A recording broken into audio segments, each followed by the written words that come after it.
जय हिंद दोस्तों। This is Ashwini Shukla. Welcome to revolution edutech. Friends, आज हम अपनी फर्दर नीट के क्वेश्चंस को आगे डिस्कस करेंगे। तो we have discussed till 15th question. Now we will discuss further with the next 5 question.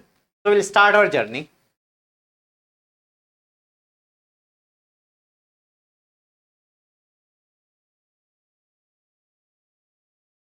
So the first question of today's discussion is that a lens of large focal length and a large aperture is best suited as an objective of an astronomical telescope, since आपको ये बताना है कि astronomical telescope में एक हम large aperture और large focal length का एक क्या यूज करते हैं, एक लेंस यूज करते हैं।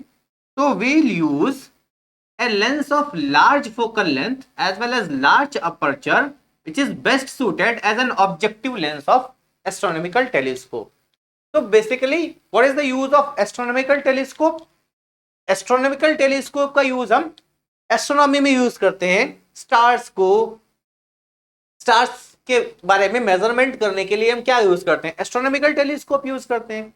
So when from stars the rays will come, they will be coming from a infinity. Star से जब इंसिडेंट रेज आएंगी they will be coming from an infinity. So if we need to measure, if we need to receive those rays, अगर हमें उन raise को receive करना है, ज्यादा से ज्यादा रेज को रिसीव करना है, तो हमें अपर्चर को क्या रखना पड़ेगा? बड़ा रखना पड़ेगा। Means if aperture is large, अगर लार्ज अपर्चर है तो वो ज्यादा से ज्यादा रेज को क्या करेगा? कंज्यूम करेगा। अगर ज्यादा रेज को कंज्यूम करेगा, ज्यादा से ज्यादा रेज को रिफ्रैक्ट कराएगा, so the quality of image will be fine. So it is said that the large aperture contributes to the quality and visibility of image. It is fine. This is a final statement. A large area of objective lens ensure better light gathering power. अब अगर aperture ज्यादा होगा तो area ज्यादा होगा lens का, तो ज्यादा लाइट को रिसीव करेगा। This is also correct. अब देखिए, थर्ड आपको पता हो या ना पता हो कोई फर्क नहीं पड़ता है, because the two option can not be correct, single option correct है। तो obviously all of the above will be fine. But it is also known that large aperture provides a better resolution. जो image का resolution होगा वो aperture ज्यादा होने से क्या होगा? ज्यादा होगा। तो correct option is four. So basically अगर लार्ज अपर्चर होगा तो ज्यादा से ज्यादा रेज क्या करेंगी? रिफ्रैक्ट करेंगी। Means the quality of image will be fine and the visibility of the image will also be fine. तो moving to our next question. So this is the question जो आपको पता होना चाहिए। अगर पता है then you can do. Common sense से भी इस क्वेश्चन को आप कर सकते हैं। Moving to our next question. The electron concentration in an n-type semiconductor is the same as that of hole concentration in a p-type semiconductor. An external electric field is applied across each of them. Compare the current in them. आपको current को क्या करना है? Compare करना है। You need to find that what is the value of current flowing in them. So what you can say? You can say in a n-type semiconductor and e-type semiconductor, both are applied with the same electric field. तो जिस electric field में जिसके लिए drift velocity क्या होगी? ज्यादा होगी, उसके लिए करंट भी क्या होगा? ज्यादा होगा। And what is drift velocity? Drift velocity is basically, so या बोले जिसके लिए मोबिलिटी ज्यादा होगी उसके लिए करंट भी क्या होगा? ज्यादा होगा। के लिए मोबिलिटी ज्यादा होगी उसके लिए करंट भी ज्यादा होगा। And the mobility of electron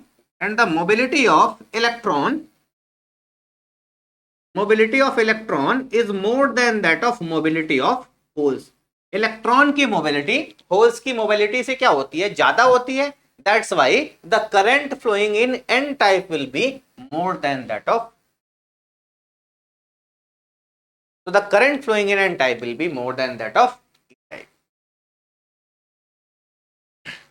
So we can say basically drift mobility is defined as drift per unit field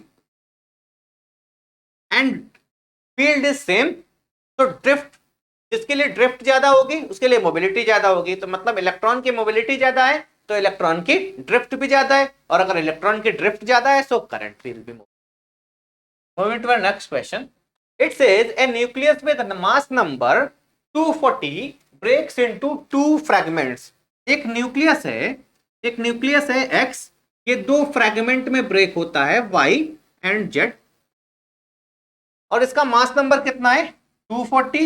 it breaks into two equal 120 के दो न्यूक्लियस में क्या करता है, ब्रेक करता है. Then given the binding energy per nucleon of unfragmented, तो binding energy दे रहा है per nucleon. And what is nucleon? Nucleon is the nucleon is the particle which are present inside nucleus. और न्यूक्लियस के अंदर क्या होते हैं, न्यूट्रॉन एंड प्रोटॉन. तो basically the sum of neutron and proton is known as nucleon. So, and this is nothing but mass number. So, it is said that the binding energy per nucleon of unfragmented nuclei is 7.6 million electron volt. मतलब 1 million electron एक nucleon को bind करने के लिए कितनी energy की requirement है, 7.6 million electron volt के लिए. तो for X the binding energy per nucleon is 7.6 million electron volt. और क्या बोल रहा है, जो फ्रैगमेंट हो जाता है उसके लिए बाइंडिंग एनर्जी कितनी है, while that of fragmented is 8.5 million electron volt. जो फ्रैगमेंटेड न्यूक्लियस है उनके लिए बाइंडिंग एनर्जी पर न्यूक्लियन कितना है, 8.5 मिलियन इलेक्ट्रॉन वोल्ट. मतलब इनको बाइंड करने के लिए हमें कितनी एनर्जी की रिक्वायरमेंट होती है, तो एक न्यूक्लियन के लिए अगर 7.6 है तो टोटल न्यूक्लियन कितने हैं, 240. तो टोटल एनर्जी की रिक्वायरमेंट कितनी होगी, that is 240 into 7.6. While fragmented nucleus के लिए कितनी है ये binding energy per nucleon, 8.5 million electron volt. तो इनके लिए एनर्जी की कितनी रिक्वायरमेंट होगी, 8.5 इंटू टोटल न्यूक्लियन और ओवर हियर ऑल्सो 240. तो आपसे क्या पूछ रहा है, the total gain in binding energy. पहले बाइंडिंग एनर्जी इतनी थी, E1 थी, बाद में E2 हो गई, तो आपको गेन पूछा गया है. तो gain will be equal to final minus initial. What is final, 8.4 into 240. तो यहां से 240 can be taken as common. This comes out to be 8.5 minus 7.6. 8.5 minus 7.6. So this comes out to be 0.9. So this is written as 240 into 0.9. और आपसे क्या पूछ रहा है, 240, this comes out to be 240 into 0.9 million electron volt. तो ये पूछ रहा था total gain in the binding energy in this process is. तो it is asking binding energy कितना गेन हो रहा है. सो 240 into 0.9, that is it comes out to be 216 billion electron volt. It is asking total gain in kinetic binding energy, that is 216 million electron volt. Right, moving to our next question. It is said that a thick current carrying wire of radius r carries current I uniformly distributed across its cross section. The variation of the magnetic field due to the cable with the distance r from the axis of cable is. So what it is saying, that there is a wire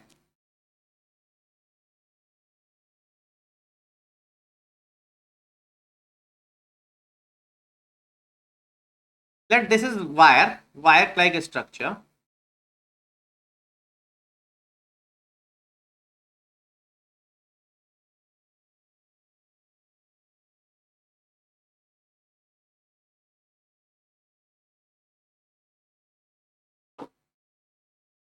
So let this is a wire of uniform cross section. बोला एक uniform cross section का wire है and the current is uniformly distributed. इसमें current क्या है, uniformly distributed है. Means current, total current I is flowing on its whole cross section A. ये पूरे R रेडियस के क्रॉस सेक्शन में, इसकी रेडियस कितनी दे रखा है? The radius of this section is R. Now you need to find that the magnetic field, how the magnetic field will vary with respect to distance R, and the distance R कहां से ले रहे हैं? The distance R is measured from the axis of this wire. इस wire से R distance पे, इस wire से R डिस्टेंस पे आपको क्या बताना है? मैग्नेटिक फील्ड वर्सेस R के बीच में कर्व बताना. So this is nothing but, this is the question of the current.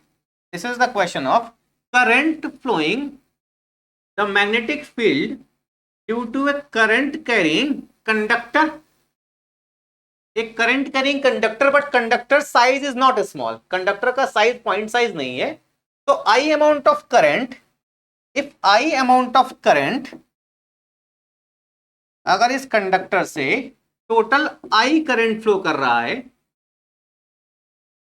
If I amount of current is flowing through the whole cross section of radius R, then we can write what is the current density. Current density can be written as J can be written as I upon A, that is I upon pi R square. We can write the current density as I upon A, as that is I upon pi R square.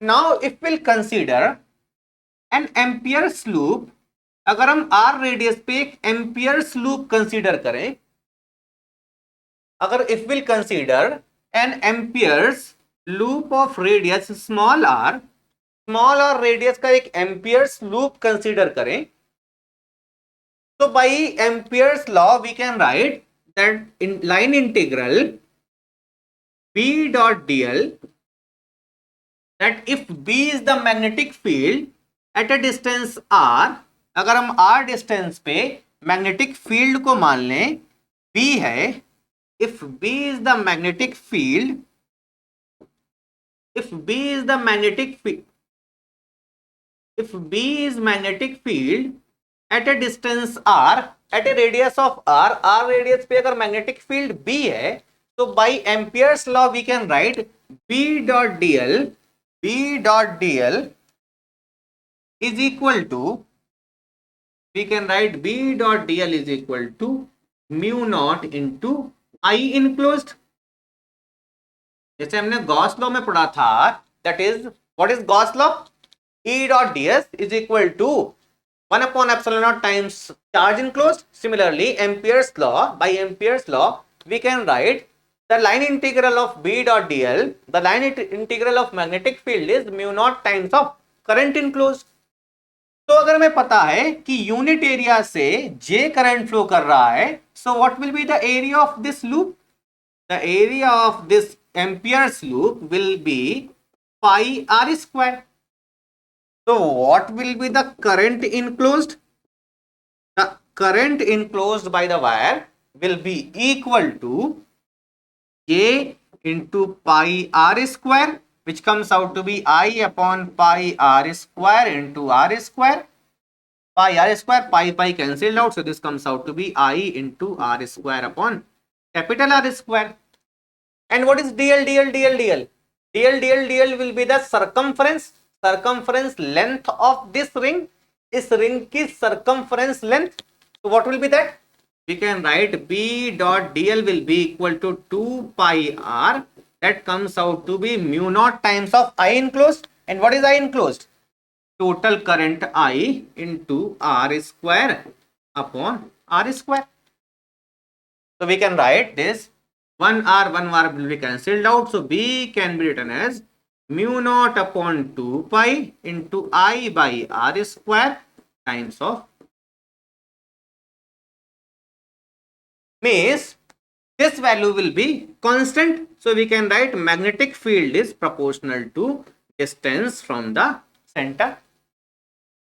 But this formula will be applicable only till R becomes equal to R, और जैसे ही R की value R के बराबर हो जाएगी, this formula comes out to be a straight conductor. As What is the magnetic field? Magnetic field can be written as what comes out to be mu naught I upon 2 pi r square, mu naught I upon, sorry, mu naught into I upon 2 pi into r square into small r. That is, for a conductor of radius r, जब तक इस small r की value r के बराबर नहीं हो रही है, this law is applicable. That is if r is equal to r, मतलब हम कहां बात कर रहे हैं? At surface. और अगर हम सरफेस पे पहुंच गए, r is equal to r पे अगर हम सरफेस पे पहुंच गए, तो this magnetic field formula comes out to be mu naught upon 2 pi into I by R, and this is the formula of a, this will assume like the entire current is flowing in a wire which is kept at the axis. ये तो आपका ये formula आ गया कि एक infinite current carrying conductor से r distance पे अगर आपको मैग्नेटिक फील्ड निकालना हो, तो that is the formula of infinite magnetic field because of infinite current carrying conductor.